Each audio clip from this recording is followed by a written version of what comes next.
আসসালামু আলাইকুম সবাইকে। অনেকদিন পর বাড়িতে গেছিলাম, বাবার বাড়িতে।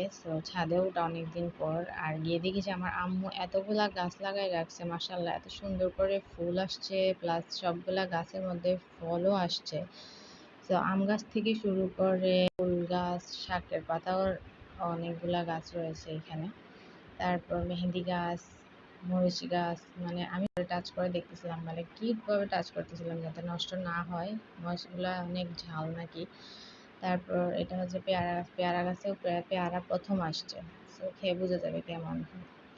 আচ্ছা, আর এখানে দিকে হচ্ছে এটা কি জানি শাক, পুঁই শাক, হ্যাঁ পুঁই শাক।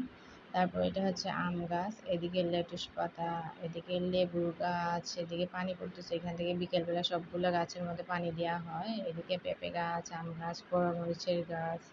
তারপর এই তো পেঁপে গাছগুলো এত সুন্দর।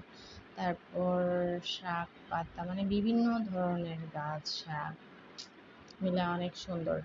যাই হোক, আপনাদের কেমন লাগলো আজকের আমার ভিডিওটা? আপনাদের বাসায় কার কার বাসায় এরকম আছে আমার সাথে অবশ্যই শেয়ার করবেন। আর প্লেন যাচ্ছিল, সো ইয়া, গাছগুলো আপনাদের কেমন লাগলো অবশ্যই আমাকে কমেন্ট বক্সে জানাবেন। Till then, take care, by.